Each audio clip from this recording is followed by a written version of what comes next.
We are on Chav Zayin on Beis, we're on 27b. Last week we discussed the machlukas between Rabbi Eliezer and the Chachamim, whether you have to have your own sukkah. Are you allowed to use someone else's sukkah on the holiday or not? So we had that machlukas between Rabbi Eliezer and the Chachamim. Let's see if we can get this screen. Okay, I got it. Thank you very much. Okay. So on 27b in the art scroll, it's 27b2. And Chachamim said, the Torah says, Chag HaSukkos Tasa L'cha Shivas Yamim. Says, if you look at Chachamim Omrim on the left side, even though we say that a person cannot fulfill his obligation on the first day of the holiday using someone else's lulav, and that we said is the halacha, you have to own your lulav and esrog, hadashim, arobos to the first day, and outside of Israel, the first 2 days. But yet, you can fulfill your obligation by using a sukkah of your friend. Meaning the law that applies to the lulav, the stringency of lulav and Esther has to belong to you, does not apply for the sukkah. You do not have to own your own sukkah, because the ksiv kol ezrach v'yisrael yeshiv b'sukkot, all of Israel could sit in one sukkah. So that teaches us melame shekol yisrael riyul yeshiv b'sukkah achas. All of Israel have the ability to use one sukkah. As Rashi says, you can't fit everybody into one sukkah. It means one after the other. You can have shifts after the other using one sukkah, which means one sukkah. And when Rashi explains that sukkah, that all of Israel, if you have 600,000 people over the age of 20, each one will not own anything of real value in the sukkah. So they're all using this one sukkah. Rashi says no one owns a puta, no one owns the value of the smallest coin. And therefore, it's not real ownership, Rashi. That's how Rashi understands the Gemara. And yet, you can all use the sukkah. So it means it's like we're borrowing. We don't own it. It's like we're borrowing a sukkah. And therefore, if we're all using one sukkah, that means I don't have to have my own sukkah. It doesn't have to be owned by me. So therefore, the Chum say, you're fine. You could use someone else's sukkah. Now, the Gemara asked the question, but Rabbanan, what are the Rabbanan? Hi Lacha, my Darshibe. What did the Rabbanan do with that Lacha? Because the Rabbi Eliezer brought a pasuk that says, Chag HaSukkos Tasa Lacha. Says that the sukkah has to be Lacha, and he said Lacha, he understood that it means it has to be yours. It has to be personal, you own it. Just like it says, Lakachtam Lachem. Yom HaRishon, just like it says that you take for yourself on the first day. Adam, if you want to send to the group, thank you very much. Just like it says you take for yourself on the first day of the Yom Tov, so it seems to be saying you take Chag HaSukkos Tasa Lacha. It seems to be saying that it has to be yours, the sukkah. Also has to be yours. You can't borrow someone else's sukkah. So they say that Lacha is not coming to exclude a borrowed item, that if the sukkah is stolen, if let's say you stole the sukkah from stolen materials, so even though when you stole the materials to make a sukkah, that sukkah you don't get the mitzvah of sukkah. You sat in the sukkah, you stole the sukkah, stole the materials. How do you know you don't get the mitzvah? Because it says Chag HaSukkah, yours, and it's coming to exclude if it was stolen. If you go ahead and you steal material and make a sukkah, you did not fulfill the obligation of sukkah. So there's a very interesting minchas chinuch that discusses the issue. Isn't it obvious if it's stolen material, you don't get the mitzvah of sukkah? That's called a mitzvah haba ba'aveira. Isn't that called a mitzvah that comes as a result of a sin? You should not fulfill your obligation. Isn't it obvious? Do I need a pasuk? Do I need a verse to tell me a mitzvah that's done as a result of an aveira, you don't get credit? So there is an approach that says that a mitzvah that's done as a result of a sin, You don't get credit as on a rabbinic level. It's invalid on a rabbinically, but on a Torah level, it's still valid. So therefore, according to that approach, if it's valid on a Torah level, so then you need a pasuk tell me you don't even get credit on a Torah level. But others say that a mitzvah that's done as a result of a sin will be invalid even on a Torah level. So why do we need this pasuk? The Minchas Chinuch has a very nice idea. He says the following idea.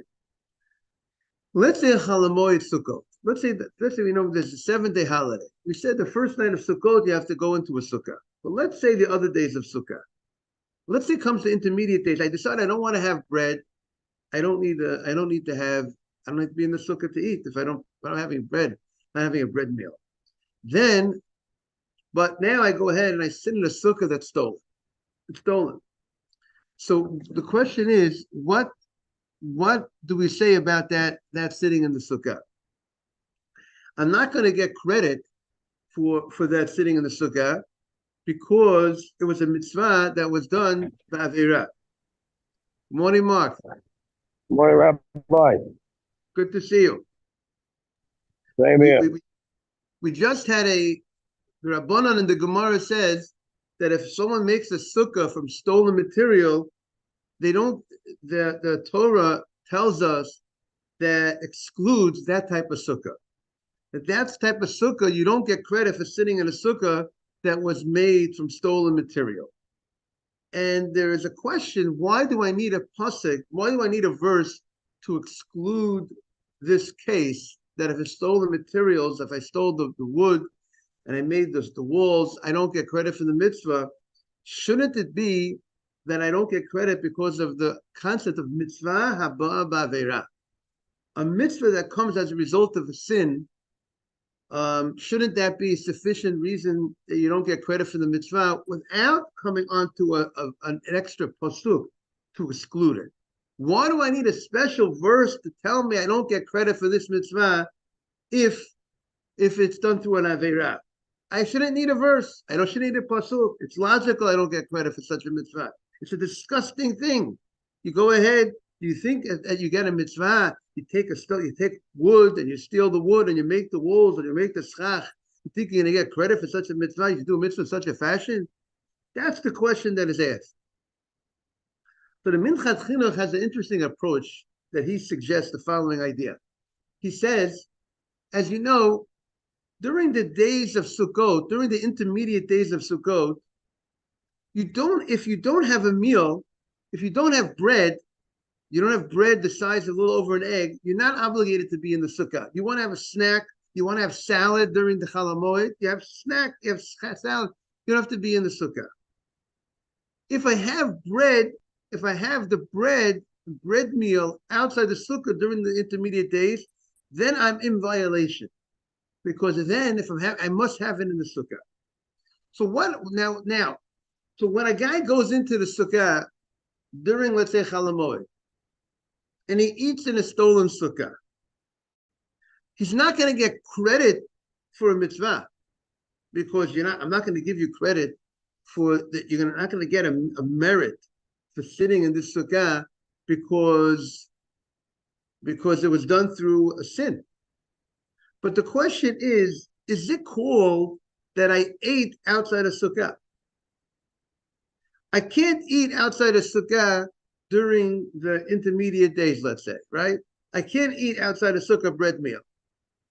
Eating in a stolen sukkah, maybe I won't get credit for the mitzvah, but you might not consider it that I'm eating outside a sukkah. I'm not going to get credit, but am I eating outside a sukkah? Might not be eating outside a sukkah, and therefore I will not be in violation. I won't get credit. Sometimes you don't get credit for something, but you also don't get a fine. You don't get a demerit. Comes the pasuk and says that you have to, if it's stolen, the sukkah is not a sukkah. If the sukkah is not a sukkah, so if you sat in that sukkah during the Chalamoid and you had a meat meal, it's like you sat outside the sukkah. It's not a sukkah. So that is the way the Minchas Chinuch approaches this Gemara, that we need the pasuk to teach us in a situation where I did not have the obligation to be in the sukkah. Meaning, it's not the first night of Sukkot. But the only reason why I need to be in the sukkah is because I can't have a meal outside the sukkah during the intermediate days or the other times besides the first night. And if it was a stolen sukkah, I might have thought that I sat in a sukkah. I don't get credit for the mitzvah, but it's not called I sat outside a sukkah. Comes the pasuk and tells me as if I sat outside the sukkah. That's the approach that the Minchas Chinuch has to this question. He compares it to the mitzvah of tzitzit. The mitzvah of tzitzit, if you don't have a four-cornered garment, you don't get credit. If you're not wearing a four-cornered garment, you don't get credit. If you don't have tzitzit on, no four-cornered garment, you didn't fulfill the mitzvah of tzitzit. You have no tzitzit on you, and you're not in violation unless you have a four-cornered garment, and that four-cornered garment doesn't have tzitzit. Only when you have the four-cornered garment and you don't put on tzitzit, then you're in violation. So that's what he wanted, and that's what he wanted to say. Okay. Of course, we're supposed to try to go buy a four-cornered garment to bring ourselves into the mitzvah. So the Gemara says, "Rabbanan." Now, Rabbanan, hi lacha, my darshi bay. What do they do with the lacha? It comes to exclude that the sukkah, if it's stolen, you don't get you're in violation. You did not, you sat outside a sukkah. But a sukkah that's borrowed, they say you could sit in a borrowed sukkah. Steve, kol ezrach, like we said before, all of Israel is fit to sit in one sukkah, even though it's not owned by every individual. You're all sitting in one sukkah, one shifts, one after the other. You have the ability. That means the Torah is allowing a borrowed sukkah, even though you can't borrow. We said a lulav, etrog, hadassim, aravot, the first day of Sukkot, and outside of Israel, the first 2 days. And if I want to borrow Mark's lulav and etrog on the first day of Sukkot, Mark has to gift it to me with the condition I'll give it back. If he wants it back, I can't borrow his lulav and etrog, but I can borrow Mark's sukkah during the holiday of Sukkot. Rabbi Eliezer, what does Rabbi Eliezer do with kol ha'ezrach b'Yisrael? What does he do with that pasuk, which seems to indicate that you could borrow a sukkah? Everybody could be in one sukkah. Meaning, the Gemara's question is that Rabbi Eliezer, good morning, Simon, that Rabbi Eliezer said that you cannot borrow a sukkah on Sukkot. You have to own your sukkah. You can't borrow. He understands the pasuk says, "L'cha." It has to belong to you, the sukkah. But here we have a pasuk that says everybody can be in one sukkah. So what? Kol ha'ezrach Yisrael. Well, that was the drasha that we wanted to say. So what does he do with that drasha? He says, no, kol ha'ezrach b'Yisrael yeshu b'sukkot does not mean that everyone could sit in one sukkah. It does not, they could use one sukkah. He says, Simon, we are on 27b, right side, middle of the page. The ger shenisgayer b'netayim. The katan shenisgadel b'netayim. Someone converted to Judaism during the Chol Hamoed. During the Chol Hamoed, he had his conversion, and now he became obligated in mitzvot during the Chol Hamoed. The katan, similarly a katan, a minor. Before the holiday, he wasn't obligated on a Torah level in Sukkah because he was a minor, and then he became bar mitzvah during Chol Hamoed. Or the convert before the holiday was not obligated mitzvot. He didn't do his conversion yet. But the Chol Hamoed, he did his conversion. So Rabbi Eliezer holds, in general, Rabbi Eliezer says, you have another halach Rabbi Eliezer says.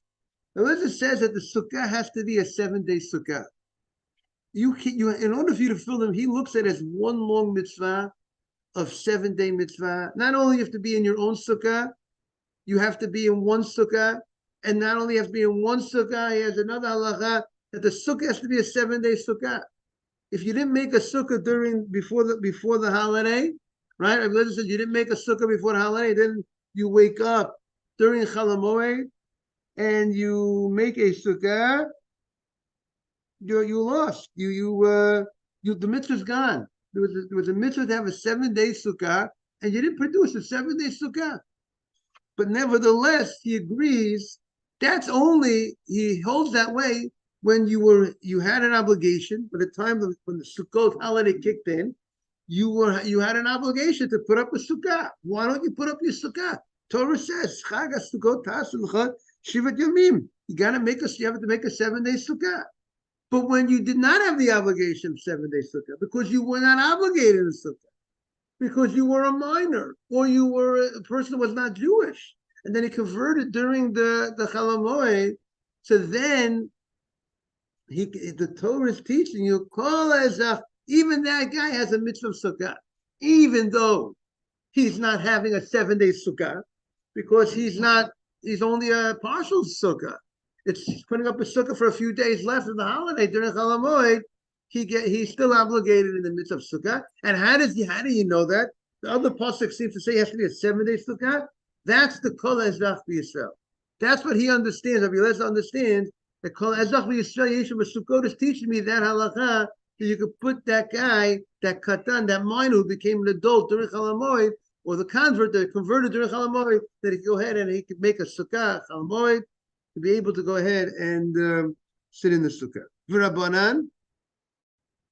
The Rabbanan say they don't need a pasuk. They don't need a verse to tell me that a minor that became an adult during Chol Hamoed has a mitzvah of sukkah, that he has an obligation, or a convert. Why? Because kivan amru osu sukkah b'Chol Hamoed. Because they hold if a person they don't hold you need a sukkah for 7. You have to make a sukkah. Sukkah has to be a 7-day idea.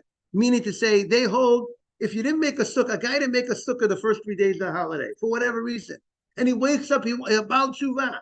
He wakes up and he wants to do tshuva during Chol Hamoed, and he wants to say, I got to build a sukkah. I woke up, he built a sukkah, Chol Hamoed.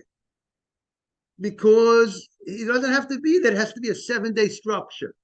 So if a person who is obligated in the mitzvah, and did not fulfill his obligation the first few days, yet he could go ahead and build a sukkah. So certainly the person who never had the obligation before, he's not in violation of anything because he never had an obligation, he definitely could go ahead and build a sukkah during Chol Hamoed Sukkot.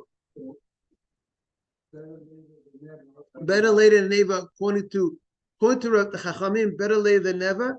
Not only the minor or the convert, because they're not later. They never had the obligation before. But even the guy who had an obligation before, like we said, Simon, and he didn't do what he needed to do, and it's not a 7-day sukkah. He only started building it a few days before the end of the holiday.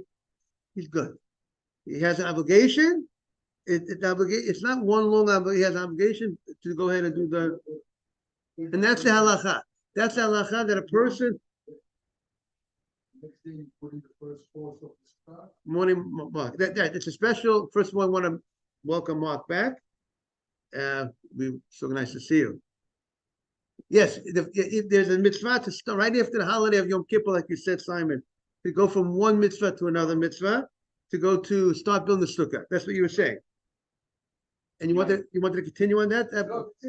Right, exactly. But if a guy, for whatever reason, was not religious or whatever, it wasn't on top of his game, it didn't have a sukkah the first days, he builds it during the intermediate days. And now, obviously, we're talking about a temporary structure. We're not talking about building a real, because there's halachot about exactly what you have to look into the halacha. On Chol Hamoed, not everything's allowed. I can't go build a building on Chol Hamoed. Now, there might be certain allowances. Yeah, that's an easy thing. That's not a Chol Hamoed. That's a real temporary type of building. There's certain things that might be allowed for Dvar Mitzvah. You have to look into the halachas of Chol Hamoed. What's allowed? I would think. Remember in the 70s when the sukkahs fell down. I think people Chol Hamoed. Now the question is, do you need a guy to rebuild it, and not? We have to look in halachot. What? They thank God the sukkahs don't fall down. They're done much. Yes, there's wood and these type of materials.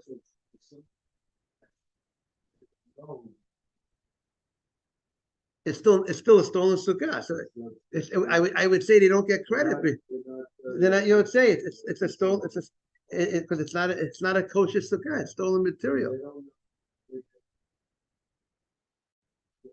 Yeah.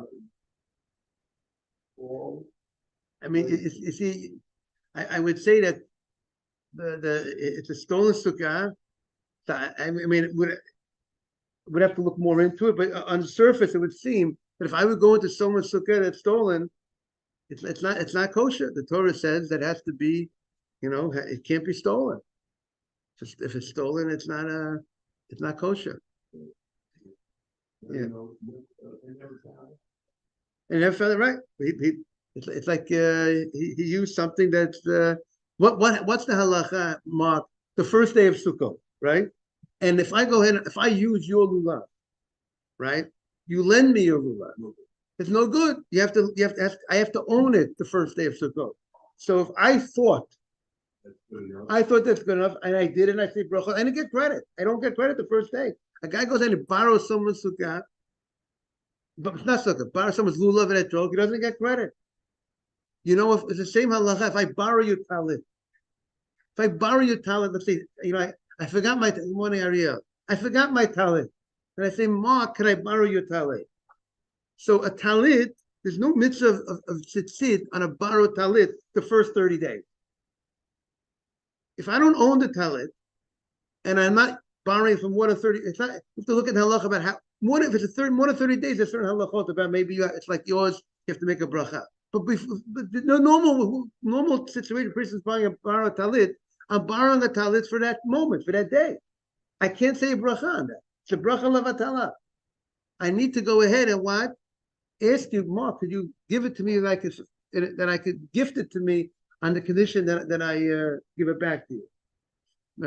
Now, a shul talit, a talit from the synagogue, that belongs to everybody. But if you come to a synagogue talit, it's not a person, right? It's not a personal talit.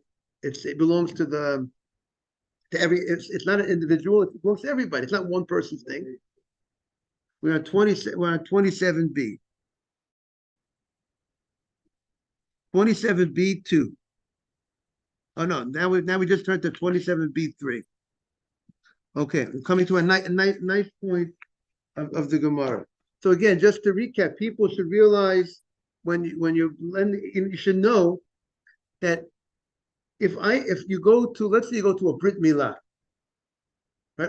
Or somebody get an Aliyah, right? There's also a question, if I'm going up for an Aliyah, you put on a talit for the Aliyah, right? Let's say you already davened already, and then they call you up for, you prayed in them 1 minyan, and you come into a Brit, and they call you up for Aliyah. So if you borrow someone's talit, your friend's talit, could you give your friend's for a talit, you wouldn't make a bracha on the talit if I borrow Ariel's house to get the Aliyah. If I'm only borrowing a talit, because I borrowed it. But if Ariel gives it to me, with the condition, then there's room to say a bracha on it, or you will say a bracha, or you're just putting it on just for the honor of the tzibur. So maybe people might not say a bracha about just putting on in such a situation. Let's say, but we'll continue in the Gemara now. So the Gemara says the following. Tana Rabbanan. No.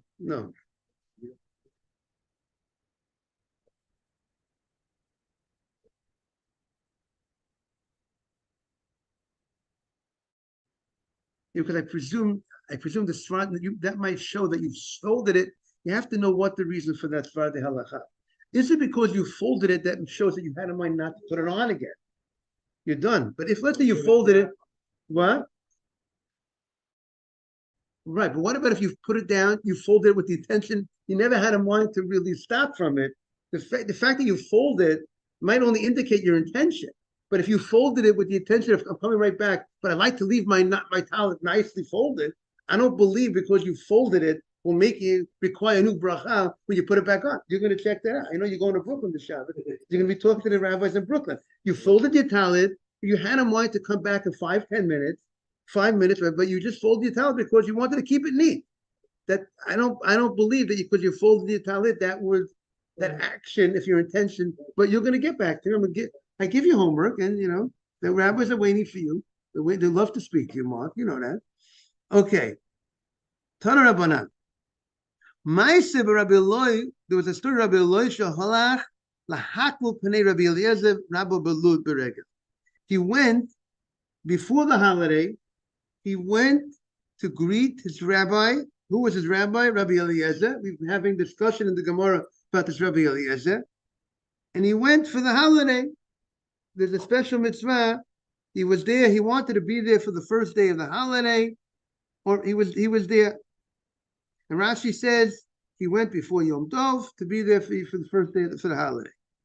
So what happened? Amar lo. So the rabbi, Rabbi Eliezer, we are on 27b3, left side. So the rabbi who he went to greet told him, Amar lo, he wasn't happy with him. He wasn't happy that he came to greet him. Why not?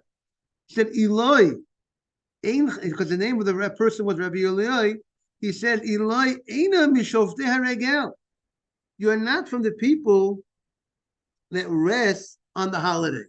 You were supposed to stay home. You were supposed to be with your family, supposed to be with your wife. What are you coming to me on the holiday and leaving your wife at home? That was his musar. That was his criticism to his student.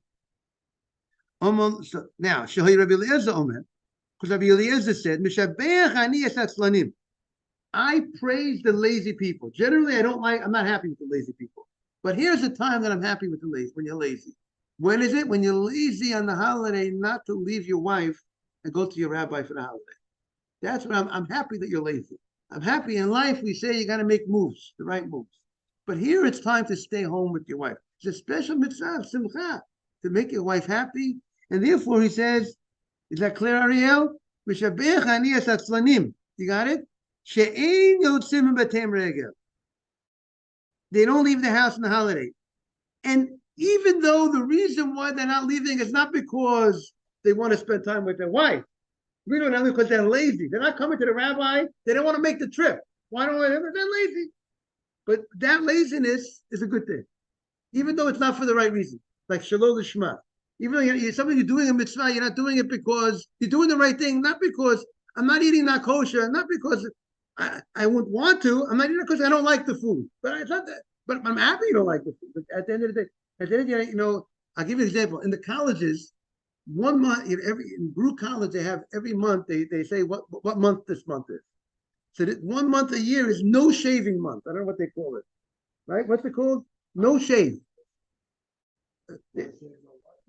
November. No shave. I love that month. I love no shave. Because all the Jewish students that are not religious are not using a razor. But they're not doing it because they don't want to use a razor. They're doing it because it's a no-shave month if they follow that culture and they can call it. I don't want to tell you what other months are. Rahman al-Litzlan. Right. The LBC, the ABCD months, you know what I'm saying? But we don't want to, so that's what, even though you're doing it not for the Shema, but it's great. I'm so happy. I love every month to be a no-shave month in the college campus. So that's yes, very. So that's what the Gemara says. So it says, why the Ksiv? The pasuk says, "V'samachta atau beitacha." You got to make happy. You have to have the holiday with your wife. Who's your house? Your house is your wife. Your wife makes the house. She runs the house. She takes care of the house. And therefore, I am very happy. Therefore, I'm happy that the people are lazy, and therefore he's upset with this rabbi. He's upset with the rabbi. Now you have to understand what the rabbi holds. So we'll see. But he says, no, you shouldn't be doing this. Amy. So is this the halacha? Well, Amar Rabbi Yitzchak. Rabbi Yitzchak said, you have an obligation to go ahead and see your rabbi, greet your rabbi, go to your rabbi on the holiday. Shenema, as it says in the pasuk. Good morning. There's a pasuk by the famous story. There was the Isha Shunamid that she went to Elisha. She was a righteous woman from Shunem, and Elisha, every time he would come to town, he would come to her house. She set up an attic for him, place for him to stay. She was married, of course. She wasn't alone. She went setting up a place for a man to come in. She was married. She had a husband, and she set up a place for him to stay. And Elisha felt tremendous gratitude, and she said, and he said, "What does she need?"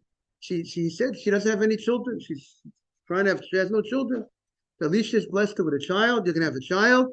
She has a child, an amazing bracha, and then the child grows up, and a few years later, he's out in the field. He doesn't feel well. The child gets sick, and the child dies. And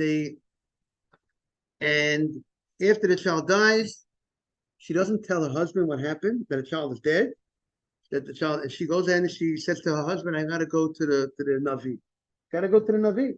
She wants to go to the Navi because she wants the Navi to come to help the situation. That's the famous story. She goes to the Navi. He comes, and because she put the baby on his bed, and he does like what people put his mouth on the baby's mouth. It's not that it was a CPR. It's too late for CPR. Time she traveled all the way there. Time she came back, and the baby revived. And that was a tchiat hametim that Elisha did for this baby. It's a fascinating story in Tanakh. And the husband, not knowing that the child died, he says to his wife, now here's the pasuk. Madua at holechet elav hayom. Why are you going today to Elisha? Today is Lo Chodesh. It's not Rosh Chodesh. Lo Shabbat. It's not Shabbat. Michlal. So what does it apply? Morning. It applies the Michlal, the Chodesh v'Shabbat on Rosh Chodesh. On Shabbat, the holy days of the year. He said from the holy days of the year. Mechayiv inish like bulev aberabe. A person is responsible to go ahead and go greet. I understand you. If it's Shabbat, Rosh Chodesh, you go greet the rabbi. Today's a regular weekday. So why are you going to the rabbi? And if you need to see the rabbi on the holy day of Shabbat and even Rosh Chodesh, so certainly on the Yom Tov. Yom Tov is more than Rosh Chodesh. So therefore, Rabbi Yitzchak says you have to go ahead and greet your rabbi on the holiday. So what we are 27b3. So why is it that he gave Musa? Rabbi Eliezer gave Musa to a student, Rabbi Loi, for going to the rabbi. You have a responsibility to go to the rabbi. So the Gemara says, look, Hashem, it's not a contradiction. That's only if you could come back on the same day. If you go to your rabbi on holiday, you go in the morning, spend the day or whatever, you come back, you're home at night, you're available to spend time with your wife at night. That's where you can leave the rabbi. That's when you could go leave the house and go to the rabbi. But but in a case where you cannot make it back on that day, the distance between you and the rabbi is more than that day, then that's where the other rabbi said it's better you should stay home and not to miss time being at home. Tana Rabbanan. Ma'aseh b'Rabbi Eliezer sheShavat b'Galil Ha'Elyon b'Sukkoto shel Yochanan b'Rabbi Eloi. We have a story, Rabbi Eliezer. So it's interesting that here is the sukkah of Yochanan, the son of Rabbi Eloi, and Rabbi Eliezer stayed on Shabbat in the Upper Galilee. That's near Lebanon. That's where he stayed. It's I think at top of the Kinneret. He stayed there on Shabbat in the sukkah of Yochanan Rabbi Eloi. And where was the city? The city was Kesari. That was the name of the city. It's some say it's Bekesaria, Sarion, one of those cities over there. Yeah. V'yegia Chama l'Sukkah. And when they were in the Sukkah, the sun was starting to come out. and it started, the heat of the sun started affecting them. Amalo, so Yochanan, the host, who says to the rabbi, Rabbi Eliezer, the guest rabbi, he says, Ma'u she'efrosh aleh sadin. Am I allowed to put a sheet on top of the schach? Is there a problem? Now, what's the question? So some learn, Rashi learns the issue was a Shabbat issue, not a Sukkah issue. We know a sheet is not kosher schach. But some understand, there's an opinion of Tosfot, that if you have enough shade from the schach, and you don't need the shade of the sheet, there's an opinion that says that will not invalidate the sukkah, because you're not really, the sheet is not helping the shade. If you have not kosher schach that's making or breaking the sukkah, creating the shade of the sukkah, that's no good. But if you don't need the sheet, because you have enough shade from the kosher schach, right? But the sukkah, but it's true. But the sukkah is, let's say, has kosher sukkah. So kosher sukkah without the sheet, some say that the putting the sheet will not invalidate the sukkah. Let's say in Florida, some people tell me Florida is terribly hot during Sukkot. So you made a beautiful sukkah, beautiful shade, but it's boiling hot, and they want to put a sheet on top. So there's an opinion of Tosfot that says that since you made it, the shade of the schach is kosher, is enough to shade the sukkah, putting the sheet won't invalidate the sukkah. Now there might be room to say maybe it is a problem. It could ruin it, just like we find by having a sukkah under a tree. You can have a beautiful sukkah, all the schach attack, but if you put it under a tree, it's no good. Right. But right, according, right, and we're not a tarp, right, a tarp on the, that wouldn't be right. But Rashi just says the issue here is.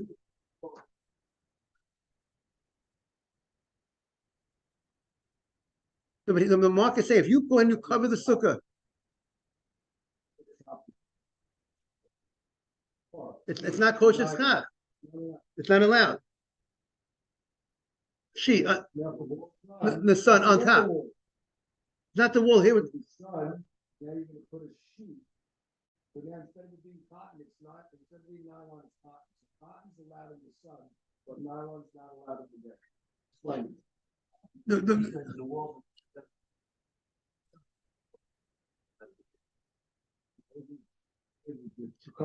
But it looks like they're covering the top of the sukkah. Because the one opinion is because the schach itself is providing shade, proper shade, and therefore this sheet will, on top of the kosher schach, won't ruin the sukkah. But Mark is asking, what do you mean? If I put tarp on top of the sukkah, it would invalidate it. That's how we hold the halacha. But there could be different opinions on this matter. But according to this idea, according to this opinion, not saying la halacha, but according to this approach, but